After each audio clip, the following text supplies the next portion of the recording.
말씀 보시겠습니다. 창세기 3장입니다. 창세기 3장 16절입니다. 제가 봉독합니다. 또 여자에게 이르시되 내가 내게 임신하는 고통을 크게 더하리니 네가 수고하여 자식을 낳을 것이며 너는 남편을 원하고 남편은 너를 다스릴 것이니라 하시고. 아멘. 본문 보시겠습니다. 엘 하이샤 아마르 여자에게 말씀하셨습니다. 하르바 아르베 더하고 더할 것이다. 이체 보네크 고통을 더하고 더할 것이다. 베헤론네크 임신한 것, 너가 임신할 것을, 임신하는 고통이죠. 베예체프 텔리리 바님 고통스럽게 아들들을 낳을 것이다. 벨 이쉐크 너의 남편을 테시카테크 너는 사모할 것이고 베후 이무샬 바크 그가 너를 다스릴 것이다. 너는 너의 남편을 사모하고 그는 너를 다스릴 것이다 라고 말씀하십니다. 본문은 크게 네 소절로 되어 있습니다. 그가 여자에게 말씀하실 때 내가 너의 임신의 고통을 더하고 더할 것이다. 그리고 내가 고통스럽게 아들을 낳을 것이다. 너는 남편을 사모할 것이다. 남편은 너를 다스릴 것이다 라고 네 개의 소절로 되어 있습니다. 이렇게 네 개의 소절로 나눠야 될 이유가 뭐냐면 이 고통에 대한 이 첫 번째 고통, 여자가 받게 될 고통, 여자가 겪어야 될 고통은 이렇게 세 가지가 된다라는 것을 말씀하는 것입니다. 고통스럽게 아들을 낳을 것이고 남편을 사모하게 될 것이고 남편의 다스림을 받게 될 것을 말씀하고 있습니다. 오늘 본문의 말씀을 여성들이 겪고 있는 그 산고의 고통으로 이해해 버린다면 하나님께서 말씀하시고자 하는 의도를 전혀 알 수 없다는 것이죠. 물론 여성분들의 그 산고의 고통을 저희는 다 알 수 없지만 그것이 과연 진짜로 육신의 그 산고의 고통을 말씀하고 있는 것인가 생각을 해봐야 되겠죠. 성경은 여인들의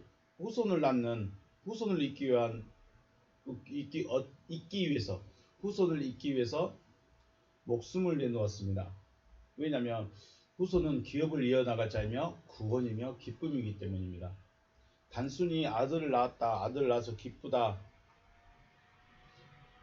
이런 의미를 넘어서 하나님의 기업을 이을 자 또는 구원, 더 나아가 또 기쁨 이런 것이기 때문에 성경의 여인들은 아들을 낳기를 사모했습니다. 사라가 그 아들 이름을 이삭이라 지었습니다. 물론 창세기 17장에서 아브라함과 할 연약을 세울 때 하나님께서 아직 잉태되지도 않은 그 아이의 이름을 이삭이라고 명을 해주셨습니다. 이미 이름을 주셨죠. 90세의 사라가 해산한다는 것이 인간적으로 생각해서는 될 수도 없고 거의 불가능한 일입니다. 그런데 사라는 해산을 하였고 그 이름을 이삭이라고 했습니다. 이삭이라는 이름의 뜻이 바로 웃음이죠. 고통과는 상관이 없는 말입니다. 고통스러웠다, 힘들었다, 어려웠다. 이삭을 낳을 때 그런 말이 없습니다. 그냥 이삭을 낳았고 그 이름의 뜻이 웃음이다 라는 것입니다. 고통과는 좀 상관이 없는 말이죠. 이방 여인 룻이 시험이 나오미를 따라 유대로 돌아와서 보아스를 만나 결혼하게 되고 여호와께서 룻으로 하여금 잉태케 하였습니다. 말씀 보시면 룻기 4장 13절 14절 이에 보아스가 룻을 맞이하여 아내로 삼고 그에게 들어갔더니 여호와께서 그에게 임신하게 하심으로 그가 아들을 낳은지라. 여인이 나오미에게 이르되 찬송할지로다 여호와께서 오늘 내게 기업 물을 자가 없게 하지 아니하셨도다. 이 아이의 이름이 이스라엘 중에 유명하게 되기를 원하노라. 아멘. 여호와께서 그에게 임신하게 하셨습니다. 그래서 우리는 하나님께 아이 주시라고 기도를 많이 하죠. 기도를 하시는 분들이 있습니다. 그 마음, 그 간절함을 저희는 잘 알지 못하겠지만 어쨌든 하나님께서 여호와께서 그에게 임신하게 하셨습니다. 과연 이 임신이 우리가 말하고 있는, 또 우리가 알고 있고 우리가 구하고 있는 그러한 임신인가 생각을 해봐야 될 문제입니다. 며느리 룻이 낳은 아이는 기업 물을 자가 되었습니다. 사람들이 나오미에게 말하기를 내게 기업 물을 자가 없게 하지 아니하셨다. 곧 기업 물을 자가 있게 하셨다. 기업을 이어나갈 자가 있게 하셨다라는 것입니다. 그리고 그것을 여호와께서 임신하게 하셨다 하는 것입니다. 그 아이의 이름이 오벳이며 오벳은 다윗의 할아버지입니다. 이방 여인이며 남편도 없이 과부로 시어머니가 섬긴다는 여호와를 섬기기 위해서 따라온 롯은 예수 그리스도의 족보에 올라가는 여인의 이름이 됩니다. 이 부분이 중요하죠.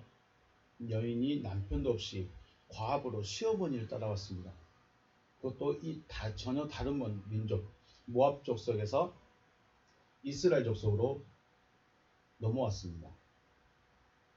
그러므로 이 롯에게 있어서 이 아이는 희망이며 또한 하나님이 살아계심의 확신이 되는 것이죠. 자신이 더 이상 모압 사람이 아닌 유대 사람이 되어졌음을 말하는 자신감이 되기도 합니다. 많은 유대인들 사이에 있으면서 자신만 홀로 모압 사람이라고 눈총을 받을 수 있는데 나는 이제 유대인의 아이를 낳았다. 하나님께서 임신 있게 하셔서 아이를 낳았다. 그러므로 자신감이 있다는 것이죠. 룻이 아이를 낳게 된 것이 고통이었을까요? 룻에게 있어 이 아이는 고통이 아니죠. 앞에서 말씀드렸던 것처럼 자신감이고 또 희망이고 확신입니다. 더 중요한 것은 여호와께서 그에게 임신하게 하셨다는 것입니다. 여호와께서 임신하게 하신 것이 지금의 우리와 무슨 관계가 있을까 생각을 해봐야 되겠죠. 아이를 육신의 아이를 낳는 것일까 아니면 다른 의미일까? 기본적으로 생각해야 할 것은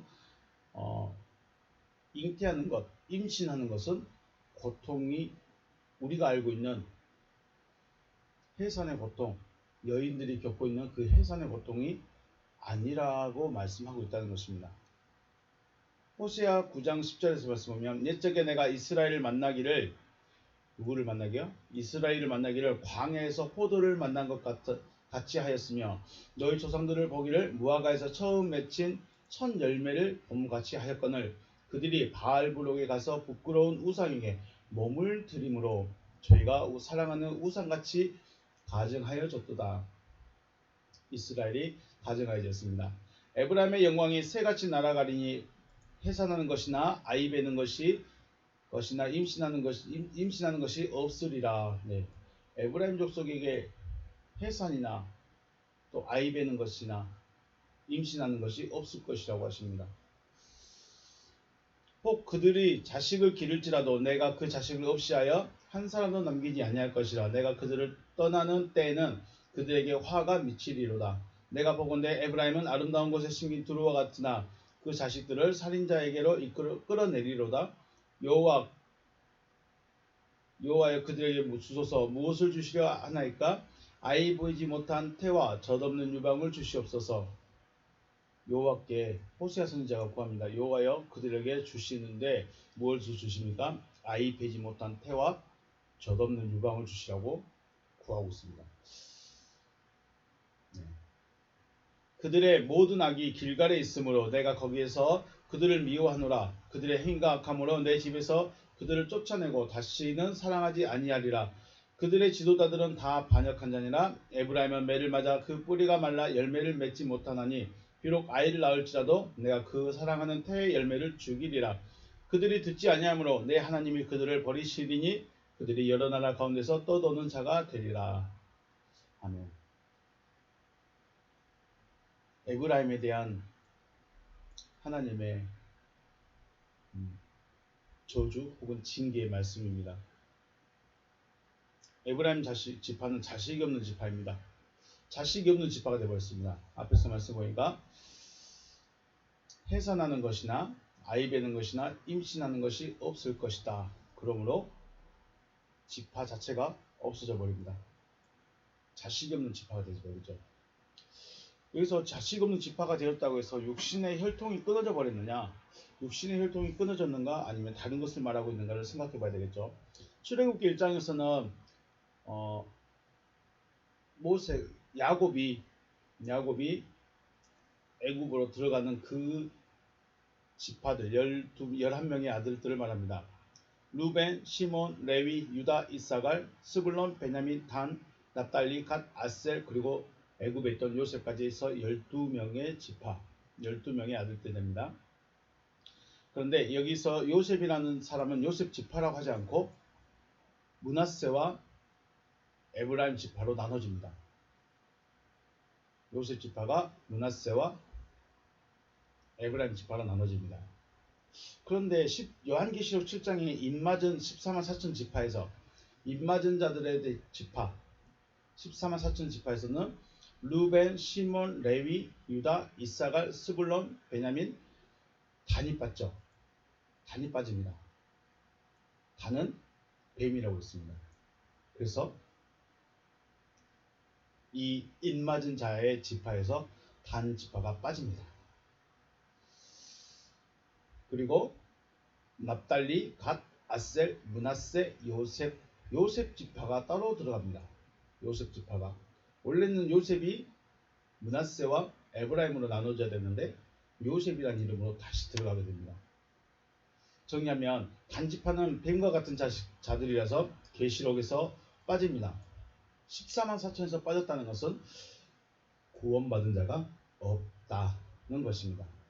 그리고 요셉의 두 아들 므낫세와 에브라임이 지파를 세워지게 되는데 단지파에 므낫세가 들어가고 요셉 대신에 에브라임이 들어가서 12지파가 됩니다. 그런데 요한계시록에서는 에브라임이라 하지 않고 요셉 지파라고 합니다. 에브라임은 무엇이 없습니까?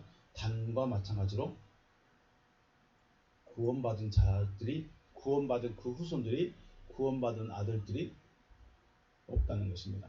육신의 지파가 없어져 버린 것이 아니라 구원받을 자가 없다는 것입니다. 그렇다면 여자가 고통스러워하는 그 고통이 과연 무엇일까요?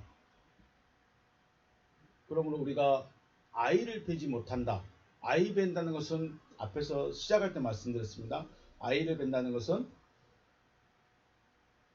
구원 얻는 것과 연관이 있습니다. 구원 얻는 여자의 후손을 낳는 것입니다. 여자의 후손이 없다는 것은 구원에 이르지 못했다라는 것이 되는 거죠. 에브라임 지파에서는 구원 얻을 자가 없다는 것입니다. 단 지파와 마찬가지로 잉태는 하나님께서 해주시는 것입니다.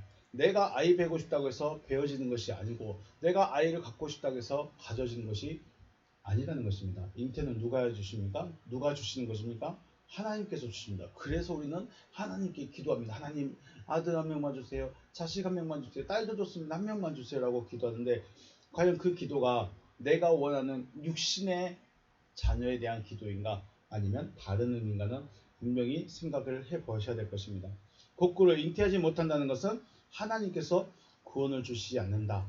하나님께서 주시는 잉태라는 것은 바로 구원 얻을 자들을 말하고 여자의 후손을 말하고 있다면 잉태하지 못하게 했다는 것은 여자의 후손을 주시지 않겠다라는 것입니다. 에브라임 지파의 저주가 이러한 저주를 받은 것은 그들이 하나님의 사랑을 배신했기 때문입니다. 호세아 말씀해 보신 것처럼 그들이 우상에게 가서 우상에게 자신을 드렸습니다. 이스라엘 백성들을 만날 때 광야에서 만난 포도같이 또 무화과의 첫 열매같이 기뻐하였습니다. 그러나 그들은 오히려 우상에게 자신을 드렸습니다. 에브라임은 우상에게 자신을 드렸습니다. 자신의 몸을 드려버렸고 우상과 같이 에브라임이 사랑하는 우상과 같이 자신들을 가증하게 여겨버렸습니다. 가증한 자가 되어버렸죠. 그래서 에브라임 지파는 구원 얻을 자가 없다. 구원에 이른 자. 더 쉽게 말해서 앞에서 말한 것처럼 여자의 후손이 없다라는 것입니다. 여자의 후손이 없다는 것은 내 안에 머리가 바뀌지 않는다는 것이죠. 앞에 지난 시간에 말씀드렸던 것처럼 머리가 바뀌지 않습니다. 내 주인이 바뀌지 않습니다. 여호와 하나님은 여자가 아이를 낳는 것을 기쁨이라고 하셨고 구원이라고 하십니다.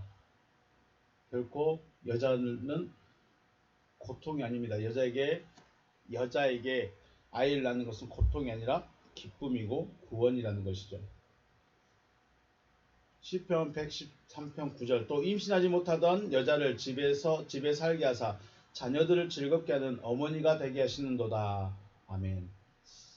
하나님 이렇게 하신다는 것입니다. 결국 임신하여서 아이를 낳는 고통은 육신의 상고를 말하고 있는 것이 아니라는 것입니다. 바로 구원에 이르는 고통을 말하고 있죠.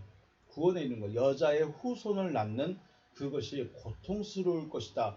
괴로울 것이다. 고통에 고통을 더하는 것이다. 고통을 증가해 주겠다는 것입니다. 증가해 버리겠다는 것입니다. 미가서 4장 10절 말씀에 딸 시온이여 해산한 여인처럼 힘들여 나을지어다. 딸 시온아 그랬죠. 딸 시온아 해산한 여인처럼 힘들여 나을지어다. 이제 네가 성읍에서 나가서 들에 거주하며 또 바벨론까지 이르러 거기서 구원을 얻으리니 여호와께서 거기서 너를 내 원수들의 손에서 속량하여 내시리라. 아멘. 네, 힘이 들지라도 아이를 낳는 것이 바로 우리의 구원을 말씀하고 있다는 것입니다. 자녀를 많이 낳는 것, 육신의 자녀를 많이 낳는 것을 말하는 것이 아니라 구원에 대해서 말씀하고 있다는 것입니다. 요한계시록 12장 2절에서 이 여자가 아이를 베어 해산하게 되매 아파서 애를 쓰며 부르짖고 있습니다. 네, 해를 입은 여자죠. 해를 입은 여자가 아이를 베어서 해산하게 되매 아파서 부르짖고 있습니다. 5절 말씀에 여자가 아이들을 낳으니 이는 장차 철창으로 만국을 다스릴 남자라. 그 아이를 하나님 앞과 보좌 앞으로 올려갔더라. 그 아이를 하나님 앞과 보좌 앞에 올려갔더라. 하나님 앞과 보좌 앞에 올려간 자가 누구신가를 또 생각해 보셔야 되겠죠. 아이를 낳는 것, 여자의 후손을 낳는 일이 고통스러운 일이지만 이 아들이 만국을 다스릴 아들이라는 것입니다. 왕이 되는 것을 말씀하겠죠. 내가 낳을 아들이 왕이 되어서 여자를 다스리게 됩니다. 이것이 무엇을 말씀하고 있는가 곰곰이 생각을 해보셔야 될 것 같습니다. 지난 시간에 뱀의 머리를 상하게 하는 것과 여자의 후손의 발꿈치를 상하게 하는 것에 대해서 말씀을 드렸습니다. 하나님의 말씀이 여자의 머리였죠. 미혹되기 전에 여자가 뱀에게 미혹되기 전에는 하나님의 말씀이 여자의 머리였습니다. 그런데 뱀의 미혹을 받음으로 여자의 머리가 뱀의 말로 바뀌어져 버렸죠. 하나님의 말씀이 있어야 할 그 자리에 뱀의 말이 자리하게 됐습니다. 그렇다면 여자가 다시 하나님의 말씀으로 머리 삼고 자는 것이 여자가 해산하는 고통처럼 힘들고 어렵다는 것입니다. 미혹되어서 하나님의 말씀을 가지고 있던 자가 뱀의 말을 들어서 뱀이 원래 하나님이 있던 말씀의 자리에 들어와 버리는 건 너무 쉽게 돼버립니다. 너무 쉽고 너무 편하게 돼버립니다. 그런데 다시 하나님의 말씀이 내 안에 들어오고 뱀의 말이 쫓겨나는 것, 뱀의 머리가 상하게 되는 것, 뱀이 내 자리에서 죽어버리는 것은 여자가 해산하는 고통처럼 힘들고 어렵다는 것입니다. 왜 그럴까요? 육신의 본성대로 살아가던 우리에게 하나님의 말씀을 받아들이고 그 유혹을 따라간다는 것 자체가 고통이고 힘든 일이라는 것입니다. 우리가 지금까지 믿음으로 살아왔습니다. 믿음대로 살았는데 과연 내가 하나님의 말씀을 믿고 하나님이 하시고자 하는 그 뜻을 추구하고 살아왔는가? 아니면 내가 믿고 내가 원하는 그 믿음, 내가 원하는 그 하나님을 만들어 놓고 그 하나님대로 내가 섬기고 있었는가? 이걸 생각해 보셔야 되는 것이죠. 과연 내 안에 있던 내 머리, 나를 다스리시는 내 머리, 그 머리는 누구인가? 내 안에 들어있는 주인의 말씀은 누구의 말이었는가를 생각해 보라는 것입니다. 그래서 이것이 하나님의 말씀으로 바뀌어진다는 것 자체가 고통인 것입니다. 바뀌는 것도 고통인데 이 말씀을 붙들고 따라간다는 것도 더 고통인 것이죠. 이 일이 고통스럽고 힘들기 때문에 많은 사람들이 쉽고 편하게 이루어보려고 하는데 문제가 있다는 것입니다. 신앙생활 하는데 그냥 교회 가고 봉사하고 내가 드릴 수 있을 만큼 드리고 내 마음을 내놓는다는 그 명분하에 할 만큼 다 하는 것 같지만 과연 그것이 하나님이 요구하시고 하나님이 원하시고 하나님이 말씀하신 것인가? 아니면 내가 내 믿음을 지키기 위해서 내가 내 믿음이라는 것을 만들어가기 위해서 내 하나님을 만들어 놓고 하고 있는가? 우리는 곰곰이 생각을 해 보셔야 될 것입니다. 로마서 7장 2절에서 남편 있는 여인이 그 남편의 생겨내는 법으로 그에게 매인바되나 만일 그 남편이 죽으면 남편의 법에서 벗어나느니라. 네. 남편이 있으면 남편에게 매인바됩니다. 남편의 다스림을 받게 됩니다. 그런데 그 남편이 죽게 되면 남편의 법에서 해방이 되는 것이죠. 그러므로 만일 그 남편이 생전에 다른 남자에게 가면 음녀라. 남편이 살아있는데 다른 남자에게 가면 음녀랍니다. 그러나 만일 남편이 죽으면 그 법에서 자유롭게 되나니 다른 남자에게 갈지라도 음녀가 되지 아니하느니라. 음녀 남편이 있는데 다른 남자에게 가는 사람을 음녀라고 합니다. 그러나 남편이 죽고 나서 다른 남자에게 가는 것은 음녀가 아니다라고 하시죠. 그러므로 내 형제들아 너희도 그리스도의 몸으로 말미암아 율법에 대하여 죽임을 당하였다. 이는 다른 이 곧 죽은 자 가운데서 살아나신 이에게 가서 다시 죽은 자들로부터 살아나신 이에게 갔습니다. 누가요? 형제들이. 바울의 로마에 있는 형제들이 죽어있는 자들로부터 부활하신 이 누구신가요? 그리스도에게 갔기 때문에 그리스도에게 갔다는 것입니다. 우리가 하나님을 위하여 열매를 맺게 합니다. 그러면 그 전에는 율법을 가지고 있던 자들이죠. 로마서는 기본적으로 로마에 있는 유대인들입니다. 로마에 있는 유대인들이 그리스도교로 바뀌어서 그리스도교로 바뀌어서 개종해서 고난 속에 있는 그들입니다. 그러므로 그들이 원래 가지고 있던 것은 율법이었던 것이죠. 율법이 죽어졌습니다. 왜냐하면 그리스도의 말씀을 받았기 때문에. 그리스도의 말씀을 받아서 그리스도의 말씀이 그들 안에서 부활해서 하나님께로 가버린 것이죠. 자, 남편을 그러면 율법이라고 하는 거죠. 남편을 율법이다. 남편이 율법이다라고 말합니다. 남편을 율법이라고 말합니다. 창세기 말씀대로라면 바로 지식나무의 씨인 거지요. 지식나무의 씨. 유대인들이 요구하는 게 뭐였습니까? 종교적인 것, 도덕, 윤리적인 것들. 하나님의 말씀을 인간 사회의 규범, 인간 사회에서 지켜야 되는 규칙, 그 정도로만 보고 있다는 것이죠. 지식나무의 씨가 죽었다는 것은 나의 머리로서 나를 다스리던 남편이 죽었다는 것입니다. 즉, 그게 뭐냐면 결국은 그리스도의 말씀을 받아들임으로 원래 있던 자신이 믿고 있던 자신들이 붙들고 있던 그 율법을 버려버렸습니다. 죽어버린 것이죠. 음료는 지식나무 씨가 있는데 율법과 하나님의 말씀을 같이 받고 있는 상태를 음료라고 말합니다. 오호라. 음료는 육신의 생각을 그대로 가지고 있으면서 하나님의 말씀을 받고 있는 상태. 다른 사람 말이 아닌 것 같아서 좀 두렵습니다. 음녀입니다. 음녀는 남편이 있는데 또 다른 말씀을 받는 상태가 바로 음녀의 상태인 것이죠. 그러므로 우리는 지식나무로부터 벗어나야 되는 것입니다. 지식나무, 율법, 도덕, 윤리에서 벗어나야 됩니다. 하나님의 말씀, 사람의 말에서 벗어나야 됩니다. 하나님의 말씀을 들을 수 있어야 되고 하나님의 말씀을 받아야 되는 것이죠. 이것에서 벗어나지 못하면 하나님 앞에서 음녀로 나타날 수밖에 없습니다. 결국 음녀라는 것은 하나님의 말씀을 한 번이라도 들어본 사람을 말하겠죠. 하나님의 말씀을 가지고 있는 사람일 수도 있습니다. 이런 말씀만 있는 것이 아니라 잉태하지 못한 자가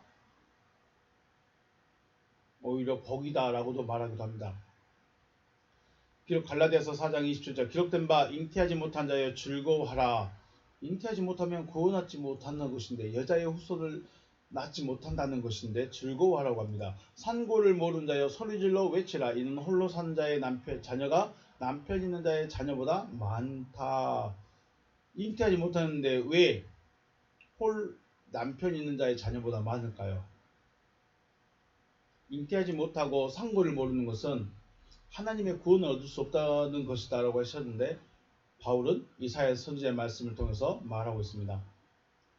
하나님께서 말씀하는 자녀를 낳고 싶지만 다른 남편에 의해서 잉태가 안 되고 있다는 것이죠. 말씀을 바꿔서 하나님을 사모합니다. 하나님의 말씀으로 인한 여자의 후손을 낳고 싶은데 다른 남자가 있기 때문에 안 된다는 것입니다.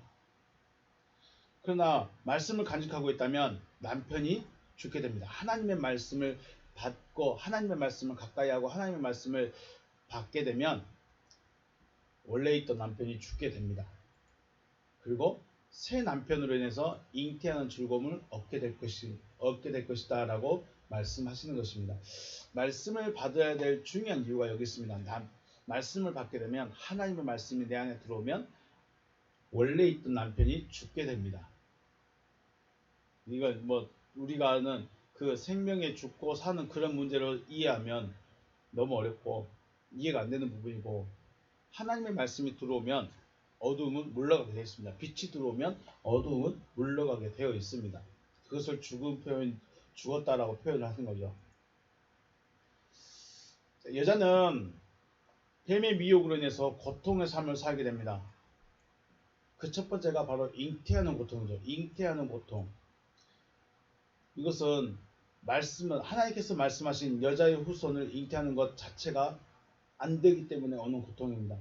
잉태하기 위해서는 하나님의 말씀을 받아야 됩니다. 하나님의 말씀을 받아서 여자의 후손을 낳아야 되는데 여자의 후손이긴 하죠. 누구죠?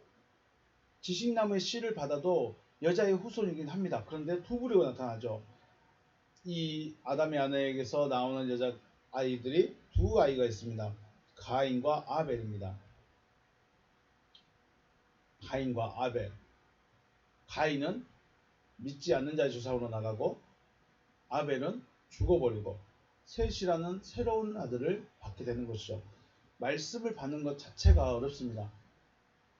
왜냐하면 머리가 다르기 때문에. 잉태하는 것 자체가 고통이죠. 말씀을 받는 것 자체가 고통입니다.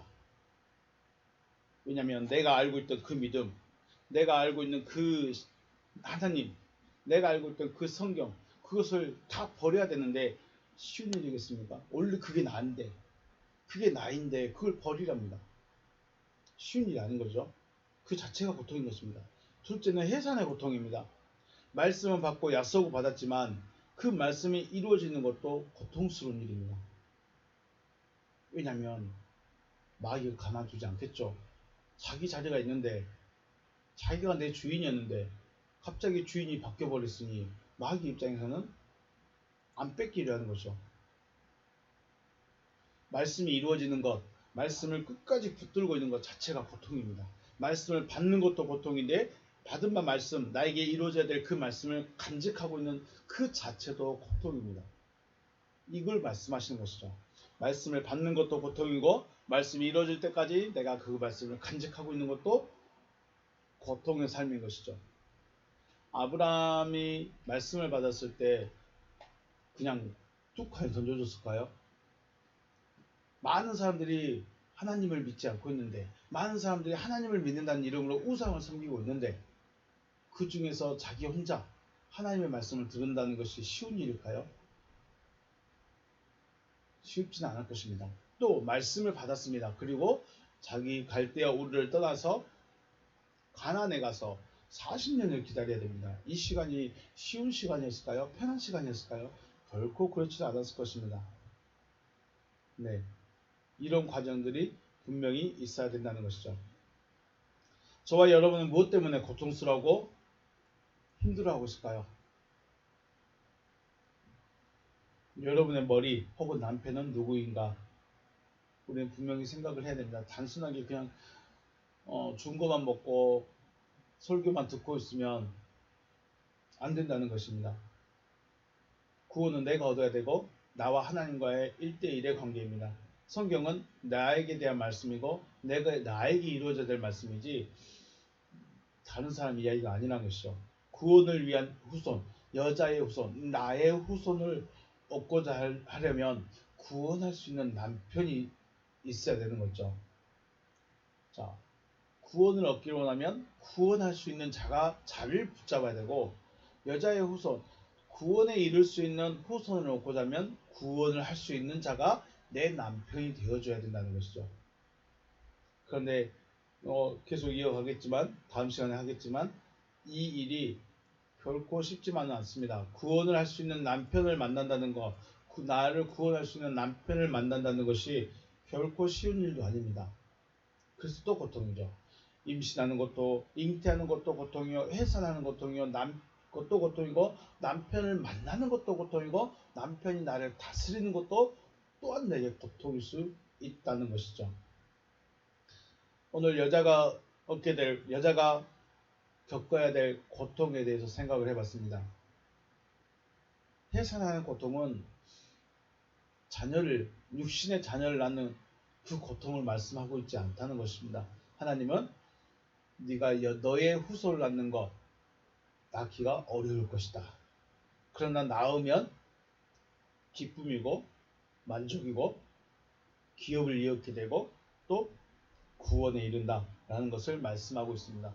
그러므로 창세기 3장 16절 말씀도 우리가 깊이 생각하고 과연 나는 임신을 하고 있는가? 임신을 하고 싶어 하는가? 구원 얻을 자의 자녀를 낳고 싶은가? 나를 구원할 수 있는 남편의 자녀를 낳고 싶어 하는가? 우리는 우리의 믿음을 여기서 또 한번 점검해 보시길 주님의 이름으로 축복합니다. 네, 오늘 여기서 마치겠습니다. 수고하셨습니다.